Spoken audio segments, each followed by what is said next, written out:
You need to grow up, stop throwing a fit. You're throwing a tantrum, stop being a little boy. You're whining and crying about something that's ultimately your fault. Yeah. Stop blaming it on other people. It's your fault. Because here's the deal. It's like, well, slavery. The richest black people on God's green earth are African Americans. If slavery never happened, then you would be in a grass hut. Yeah. All right, well, we need reparations. Your reparations are that you get to live in America. You're welcome. You're welcome. You get to have the Christian religion. That's live right. better than your ancestors. The greatest moment in history for any brown or black country is the moment that the white man's ships arrive on your shore. Because he brings the gospel of Jesus Christ. He catechizes you and your children. He brings exports. He brings hospitals, medicine, life expansion increases, GDP and resources increase, medicine increases, and most importantly, you get taught the gospel of Jesus Christ so that you can live longer on earth and then go to heaven instead of hell. That's historically what has happened. That doesn't mean white people haven't sinned. That doesn't mean that they did it all right, that there weren't abusive slave masters, that there weren't that's not to absolve white people of sin. But I'm saying on the big picture, to say, well, black people are victims, black people are oppressed, and white people owe us something, and it's all your fault. That's insane. That's absolutely insane. And here's the deal. I think getting to the question from Starch Manning is a lot of the pushback that eventually conservatives finally mustered enough courage to say is, well, hey, look, can we just agree to a truce and let's just, we just won't talk about race at all. Right. There was mistakes on both sides. There were mistakes on both sides. Mistakes on both sides. No. That's not actually the solution. White people are sinners who need Jesus. Within white European history, there has been sin that has required the blood of Jesus. But on the whole, for 1,000 years, European people have been worshiping Jesus as sinners, but sinners saved by grace. And on the whole, non-European people, much of the rest of the world, has been worshiping demons. Mm-hmm. European people have been building cathedrals. Non-European people have been building grass huts. And for those who are of non-European descent, but live in the Western world, you are exceedingly blessed. And the response shouldn't be, let's push back against wokeness and just say, nobody talk about race. No, the response should be, stop whining. Stop throwing a fit. Get it together. God has blessed you, and he blessed you in large part through white people. So stop doing it. And also, as for you and your house, do your part to change the FBI crime statistics and stop killing people. Hi guys, welcome back to the channel. My name is Beauty.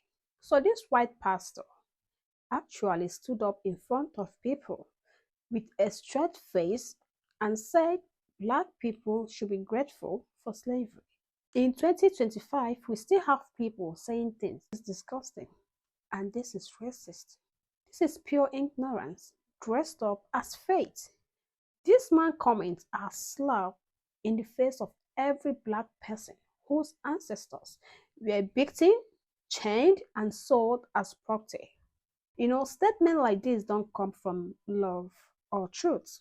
They come from a deep white supremacist mindset that wants to downplay slavery and erase its horror. This man is not preaching the gospel.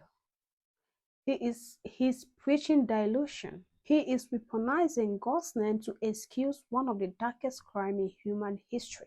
If you claim to follow Christ, but defend slavery, then your God is not love. Your God is power.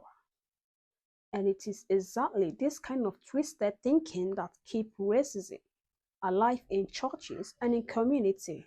He talked like slavery somehow gave black people something good, as if being stolen from your homeland and forced into servitude was a blessing.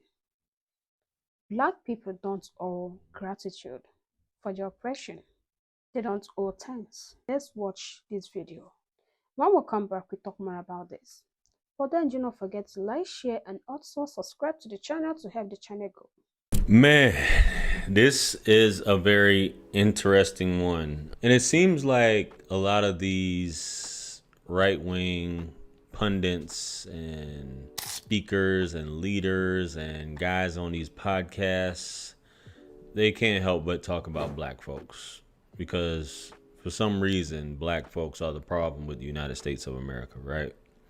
And him talking about, and we've heard this before, he's not the first person to say it, that black folks should be happy for slavery. It should be, your reparations are the fact that you get to live in the United States of America. Now, what I find funny is that a lot of these guys who talk, they overlook American history and they overlook world history as a whole.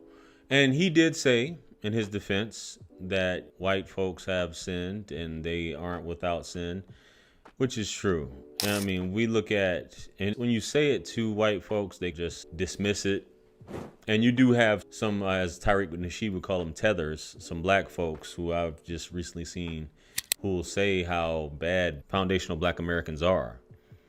But the fact of the matter is, if it was so great, right?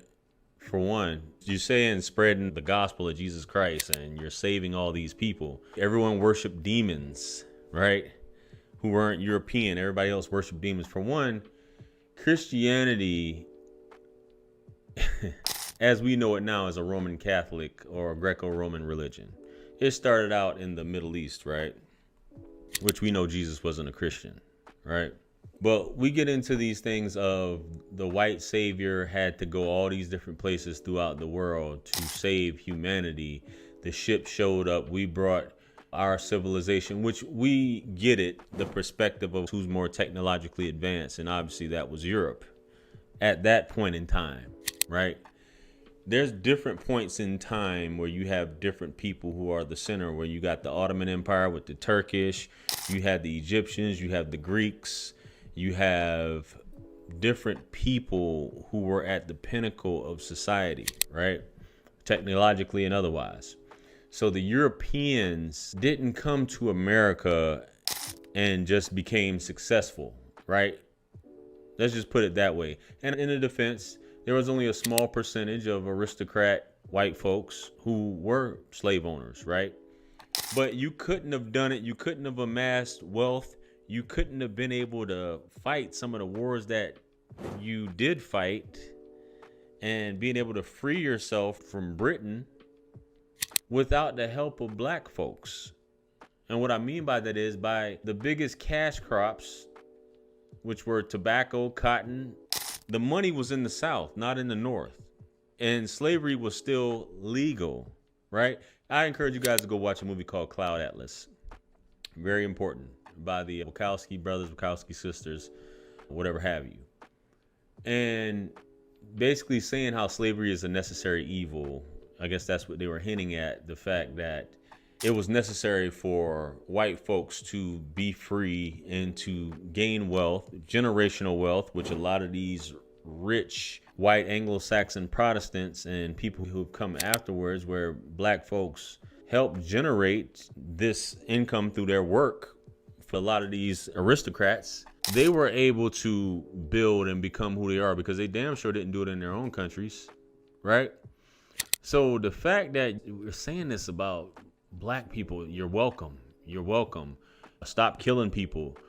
We do know black folks didn't go into anybody's land or anybody's country, rape, pillage, rob, colonize any other people, right? It's just a bunch of infighting in Africa, which there are kingdoms in Africa, still are kingdoms in Africa, right?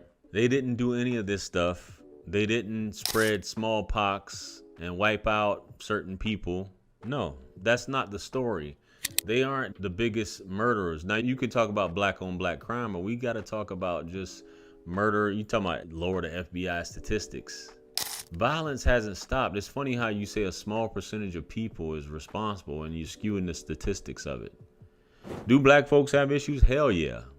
And I talk about it all the time, but I want y'all to realize and recognize that the black American, or the so-called African American, was a creation of the European, right? He's only been free for like what, 60 something years now? When you really think about it, guys, 60 something years is how long the black man has really been free in America.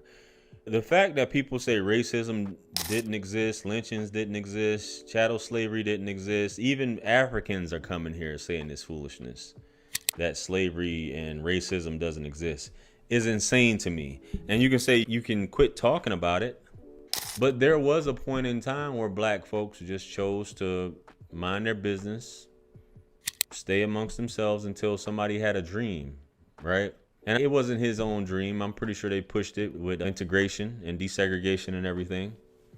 But black folks wanted to stay amongst themselves, and for the most part, they still do. Live amongst each other, even though a lot of times that may not always be the best place, but you have to look at a people who are really only 60-something years old at this point, which was a creation of slavery. And the ones who have arrived afterwards, who are Caribbean and African, don't even fuck with black people like that. So this is just strange to be thankful for slavery when a lot of where you're, because I heard someone say you don't know where you would be at. You would be in some hut somewhere. Where would you be at without slavery? There's a whole lot of ifs of what would have happened. Would your father have been a millionaire? Would he have been a successful businessman? Would he have been this? No. Why do white folks come to America? Why do Africans come to America? Why do all these Asians and all these other people come to America? Yeah, you got people going to England and some of these other countries, but for the majority, people are trying to come to America for a reason. And there would be no America without black folks. Hi guys, welcome back to the channel. So this man here, I will not call him a man of God. He is a man of arrogance. He is not preaching unity. He is preaching revisionist history. If you are watching this and you think maybe he didn't mean it that way, ask yourself, why are so many white men so comfortable defending a system built on the suffering of others? We are done giving passes to people like this. We are done pretending. We are done giving passes to people like this. They deserve to be called out, loud, clear, without apology. Black people deserve respect. Black people deserve apology. And not to be grateful for being in slavery. This preaching is unacceptable. So-called white pastor. It is a hate speech. What do you think about this video? Comment below. Do not forget to like, share, and also subscribe to my channel to help the channel out. See you guys in my next video.